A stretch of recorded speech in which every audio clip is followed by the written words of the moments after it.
السلام علیکم، میں ہوں آپ کا میزبان سید آفتاب رضوی۔ ریڈ نیوز کے پروگرام ستارے ہمارے میں آپ کو خوش آمدید۔ اس پروگرام میں ناظرین، ہماری خواہش ہوتی ہے کہ ایسے باصلاحیت لوگ آپ کے سامنے لائے جائیں جو پہلے آپ کے سامنے نہ آ سکے ہوں، جن کی صلاحیتیں آپ سے چھپی رہی ہوں۔ آج اسی طرح کے روشن ستارے جو ہیں ہمارے ساتھ موجود ہیں۔ قاری احمد شہزاد، یہ بیک وقت جو ہے مبلغ اسلام بھی ہیں، مذہبی اسکالر بھی ہیں، عالم دین بھی ہیں، کرکٹر بھی ہیں اور نعت خواں بھی ہیں۔ السلام علیکم قاری صاحب، کیا حال ہے؟ ٹھیک ہے؟ وعلیکم السلام ورحمۃ اللہ وبرکاتہ۔ قاری صاحب یہ بتائیے گا، آپ بیک وقت اتنے سارے آپ کے میں ٹیلنٹ ہیں، تو اس کو کیسے مینیج کرتے ہیں؟ جی بسم اللہ الرحمن الرحیم۔ اس میں یہ ہے کہ انسان کو اللہ رب العزت نے بڑی طاقت سے نوازا ہے، اور انسان تو خوبیوں کا منبع ہے، تو بس کنسنٹریشن چاہیے کسی بھی کام کے لیے، تو یہ جسٹ گاڈ گفٹڈ چیزیں ہیں۔ بہرحال اس میں ایک شوق تھا، ایک لگن تھی کہ ہر فیلڈ میں جو بھی میں کرنا چاہوں اس کو اچھے طریقے سے کروں، تاکہ اس کا جو ہے وہ رزلٹ اچھا ہو اور بتانے میں بھی اچھا لگے اور دیکھنے والے کو دیکھنے میں بھی اچھا لگے۔ اچھا، آپ یہ بتائیے کہ آپ کی تعلیمی قابلیت کتنی ہے؟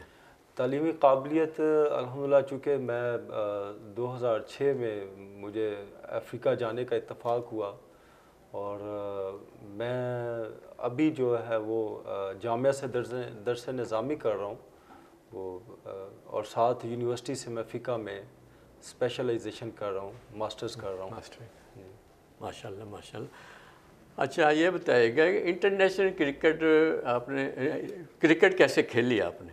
ہاں جی، چونکہ آپ کو پتہ ہے پاکستان میں اس کانٹیننٹل میں مطلب کرکٹ کا بڑا عروج ہے، تو بچپن میں کرکٹ کھیلا کرتے تھے، تو مجھے اچھی طرح یاد ہے کہ مطلب انڈر 15 کیمپ لگا تھا پورا گوجرانوالا ڈویژن کے، تو پیپسی کولا والوں نے وہ کروائے تھے، سن 96 کی بات کر رہا ہوں، 95-96 کی، تو اس میں میں سلیکٹ ہوا، تو اس میں بلکہ شعیب ملک اور میں اکٹھے ہی ہم ایک بیچ میں تھے، تو وہاں پہ سلیکشن ہوئی۔ پھر آخر میں ہمارے سابقہ وزیر اعظم محترم جناب عمران خان صاحب، آپ بھی آئے تھے، آپ نے ہمیں مطلب لیکچرز وغیرہ دیے کرکٹ کے حوالے سے، لیکن مجھے اچھی طرح یاد ہے اس وقت بھی عمران خان صاحب نے ہمیں یہ بتایا تھا کہ تعلیم پہ فوکس کرنا چاہیے، علم جو ہے وہ لازمی سیکھیں۔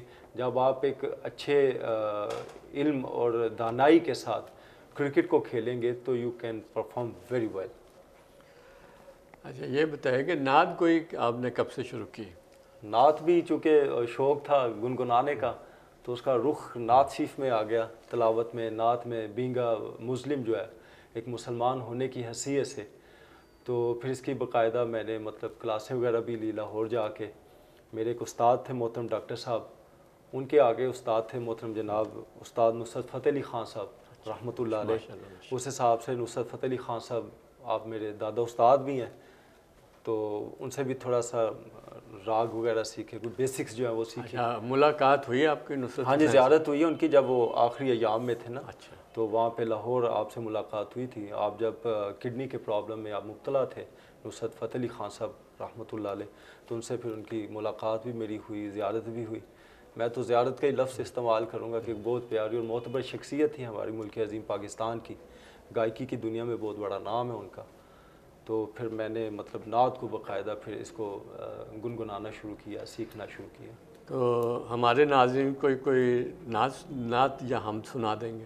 ہاں جی انشاءاللہ، حمد باری تعالیٰ جل شانہ کے چند اشعار آپ کی سماعتوں کی نظر کرتا ہوں۔ حاضر ہے تیرے دربار میں ہم، اللہ کرم اللہ کرم،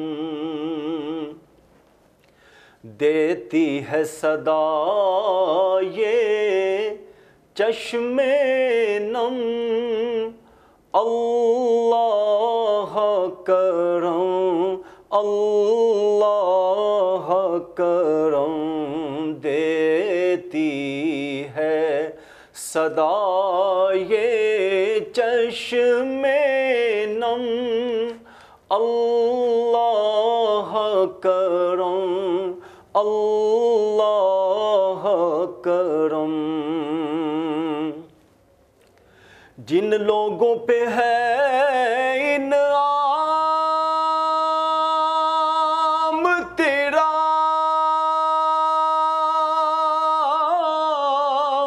ان لوگوں میں لکھ دے نام میرا. جن لوگوں پہ ہے انعام تیرا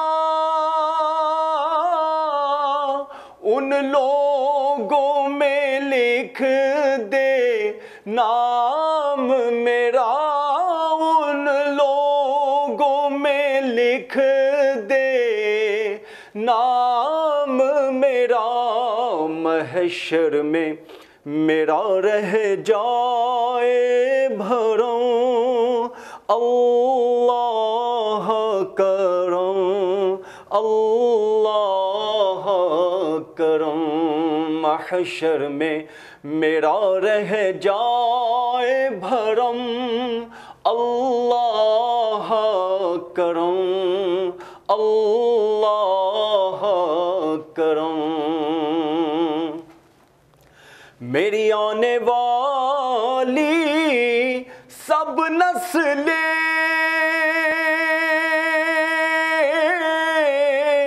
تیرے گھر آئیں تیرا گھر دیکھے. میری آنے والی سب نسلیں تیرے گھر آئیں تیرا گھر دیکھے.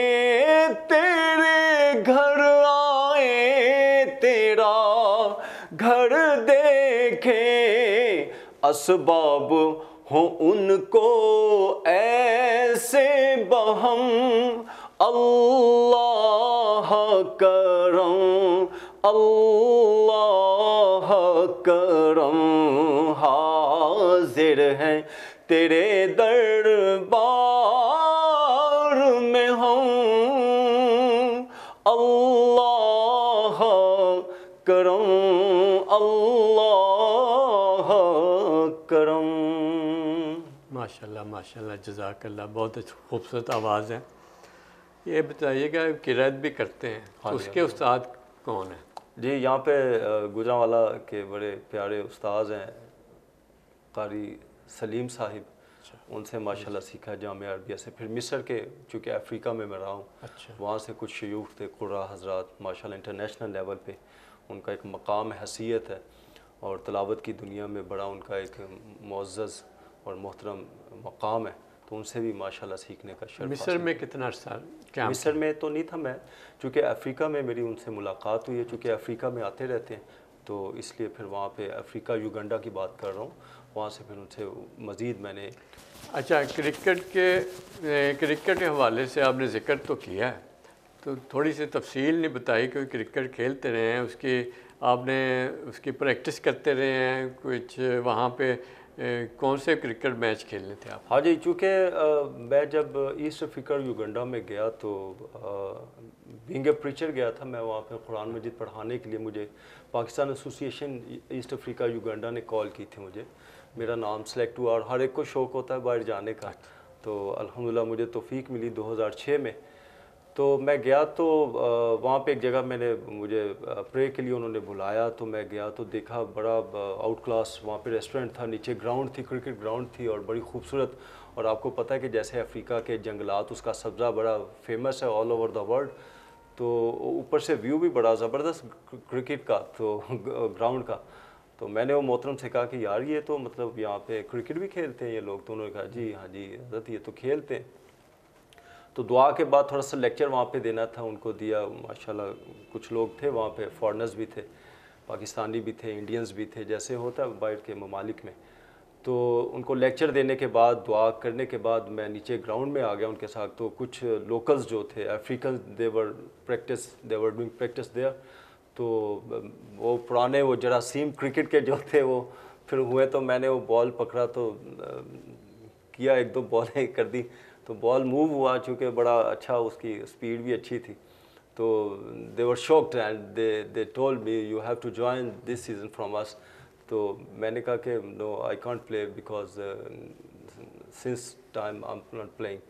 تو انہوں نے کہا جی نہیں کہ آپ کو تو ضرور خیال، you releasing very good balls, your height, your physique perfect. تو میرے ساتھ جو دوست تھے انہوں نے کہا کہ نہیں جی آپ ضرور کھیلیں، آپ کو کھیلنا چاہیے، چونکہ جس طرح آپ کا حلیہ ہے، داڑھی شیف ہے، زلفیں ہیں، یہ تو آپ کو تو بہت زیادہ امیگریشن والے اور ایجنسیز والے پوچھتے ہوں گے. تو اگر آپ اسپورٹس مین کے حساب سے چلیں گے تو they were not disturb you. تو میں نے کہا ٹھیک ہے انشاءاللہ. تو پھر وہ کرکٹ کھیلی، وہاں پہ تھوڑا سا موقع ملا اور بڑی اچھی کھیلی. پھر ایسٹ افریقہ یوگنڈا میں ابھی بھی میرا ریکارڈ ہے کہ 16 گیندوں پہ 54 رنز بنائے ہیں، 3 کھلاڑیوں کو آؤٹ کیا ہے. T20 کے وہاں پہ میچز تھے، تو یہ میرا ابھی بھی ریکارڈ ہے وہاں پہ، اگر آپ چیک کرنا چاہیں تو وہ بھی کر سکتے ہیں. آف دی ریکارڈ آپ بتا رہے تھے کہ جب آپ ایئرپورٹ سے اترے ہیں وہاں پہ، جی تو کیا تاثرات تھے؟ ہاں جی ظاہری بات ہے، جب پاکستان سے میں گیا ہوں، لاہور سے فلائٹ تھی وہاں پہ دبئی سے پھر کینیا ایئر ویز پہ بیٹھا ہوں. تو وہاں پہ جب میں کینیا کے ایئرپورٹ پہ اترا ہوں، حالانکہ کینیا اندر تو میں نے نہیں تھا جانا، وہاں پہ آگے کے لیے فلائٹ تھی. تو سارے لوگ دیکھ کے مجھے مطلب حیران پریشان کہ یار یہ مطلب کیا یہ چیز، مطلب منہ پہ بھی بال، چہرے پہ بھی ہر طرح. تو چونکہ ان لوگوں میں نیچرلی بال بہت کم ہے، تو اس لیے وہ پھر وہ بڑے مطلب پریشان بھی ہوئے اور خوش بھی ہوئے. جو مسلمان تھے وہ دیکھ کے خوش ہوتے تھے، اور جو نان مسلم تھے وہ ایک دم دے ور ان شاکڈ کہ یہ کیا آ گیا ہمارے ساتھ. اچھا، بڑا دلچسپ واقعہ سنایا آپ نے. اچھا یہ بتائیے کہ ماہ رمضان ہے، ہماری کوشش ہوتی ہے کہ زیادہ سے زیادہ نعت خوانی جو ہے کی جائے، حمد و ثنا کی جائے. اللہ کی یاد میں یہ بتائیے کچھ نعت سنانا چاہیں گے ناظرین کو؟ ہاں جی، نعت شریف بھی، چونکہ ان دنوں میں لوگوں کے، خاص طور پہ ہمارے ملک پاکستان کے، پوری دنیا میں عالم اسلام کے دل نرم ہوئے ہوتے ہیں، اور اللہ تعالیٰ نے بھی اپنی رحمتوں کا خاص نزول کیا ہوتا ہے ان رمضان شریف کے دنوں اور راتوں میں. تو نعت شریف کے چند اشعار آپ کی سماعتوں کی نظر کرتا ہوں. سراپا خطا ہوں، نگاہ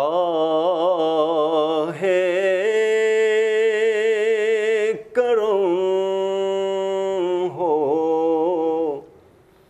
سراپا خطا ہوں، نگاہ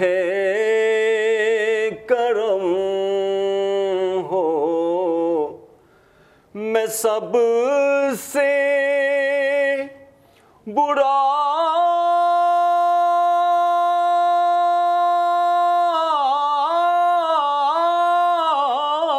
ہوں، میں سب سے برا ہوں، نگاہ کرم ہو، سراپا خطا ہوں. مجھے مانگنے کا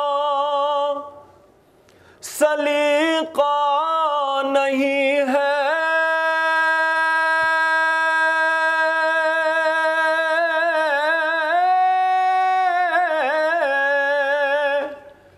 مجھے مانگنے کا سلیقہ نہیں ہے،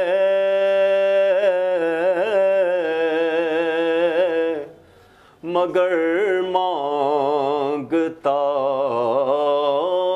ہوں، نگاہ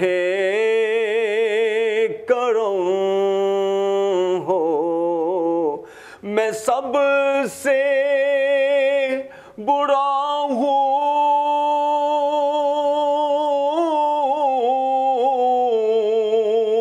میں سب سے برا ہوں، نگاہ کرم ہو سراپا خطا ہوں. جزاک اللہ ماشاء اللہ، بہت خوبصورت آواز. آپ افریقہ گئے ہیں، آپ نے آف دی ریکارڈ بتایا تھا کہ آپ کے ہاتھوں بے شمار لوگ بامشرف اسلام ہاں جی ہوئے. مشرف. یہ واقعہ سنائیے گا. ہاں جی الحمدللہ. میں چونکہ جب افریقہ میں گیا تو مجھے وہاں پہ ایک تھوڑی سی اپرچونٹی ملی جاب کرنے کی فارماسیوٹیکل میں، تو وہاں پہ میں نے جاب کی. تو اتفاق سے چونکہ وی بین ورک ٹوگیدر دیئر، تو لوکلز جو حبشی تھے، افریقنز جو تھے، تو وہ جو ایک ورکر تھا وہ میرے سے کچھ نہ کچھ کویسچنز پوچھتا رہتا تھا اباؤٹ اسلام. تو میں تھوڑا تھوڑا جتنا بھی میرے سے ہوتا اس کو بتاتا رہتا کہ اسلام جو ہے وہ ایک اچھا مذہب ہے، ایک بڑی اچھی مطلب اس کی رہنمائی کی تعلیمات ہیں. تو تقریباً 2-2.5 ماہ لگے، تو وہ اللہ نے اس کے دل پہ رحم فرمایا، اس کے دل کو پھیرا اور اس میں اسلام کی محبت کو اجاگر کر دیا. تو اس نے کہا کہ آئی وانٹ امبریز اسلام، میں مسلمان ہونا چاہتا ہوں. تو being a Muslim and preacher, میں نے اسے ویلکم کیا. میں نے کہا ٹھیک ہے، اگر آپ کا دل کر رہا ہے اور آپ کو اچھا لگ رہا ہے تو آپ کو ضرور اسلام قبول کرنا چاہیے.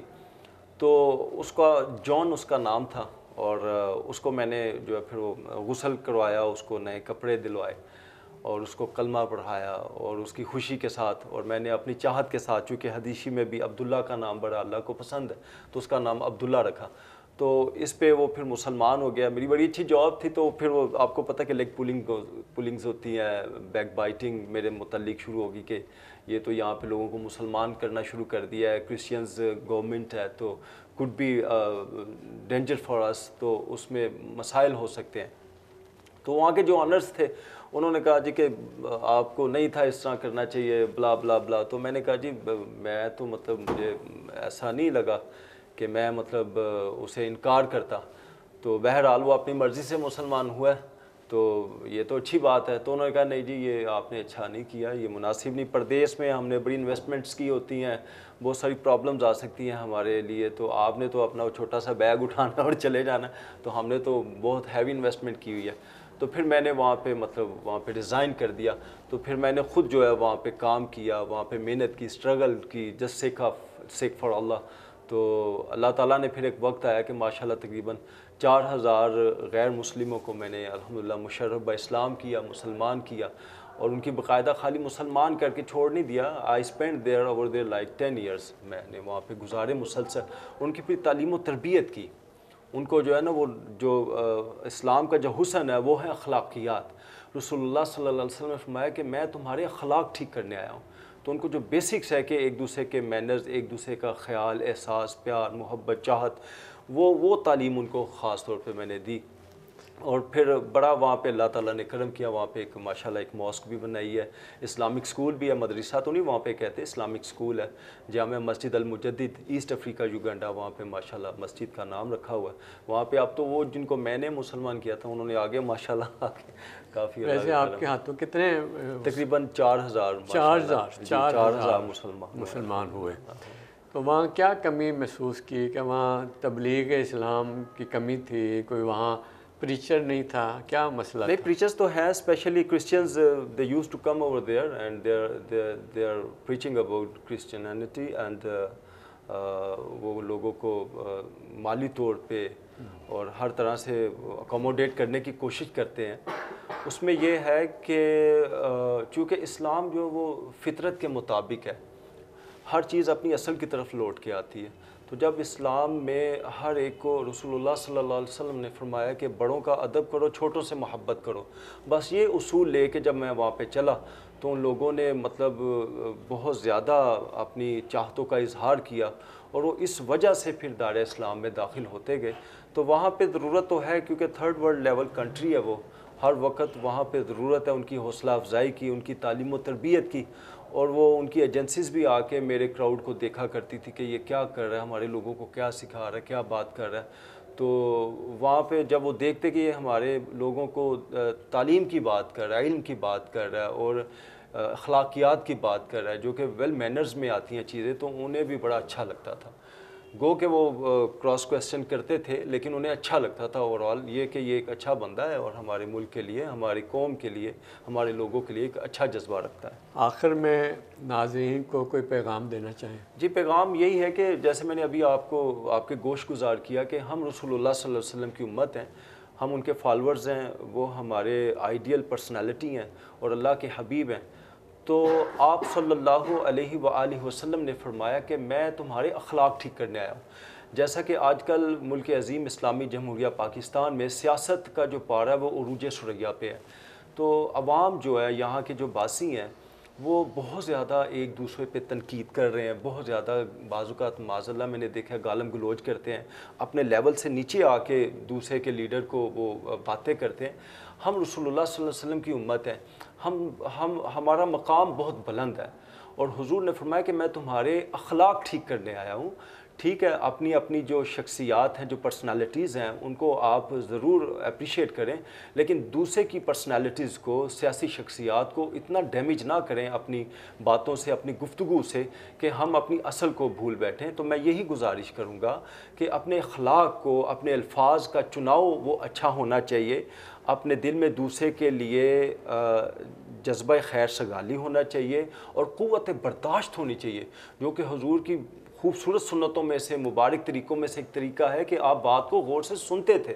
تو اسی طرح ہمیں دل میں جذبہ رکھنا چاہیے، خیر سگالی رکھنی چاہیے اور دوسرے کو موقع دینا چاہیے کہ وہ کیا کہہ رہا ہے۔ تو لہٰذا فوراً گالی گلوچ پہ آ جانا، گالم گلوچ پہ آ جانا اور سخت اور گرے ہوئے الفاظ کا چناؤ کرنا یہ ہمیں زیب نہیں دیتا۔ جی، جیسا کہ سنا آپ نے قاری احمد شہزاد نے کہا کہ اپنا الفاظ کا چناؤ ایسا رکھنا چاہیے کہ جس سے کسی کی دل آزاری نہ ہو، اخلاقیات کو مد نظر رکھے، سیاست اپنی جگہ، لیکن سب اس کی حد بندی جو ہے وہ لازم و ملزوم ہے۔ اس کے ساتھ ہی مجھے اجازت دیجیے گا، پھر ملیں گے ایک نئے مہمان کے ساتھ۔ خدا حافظ۔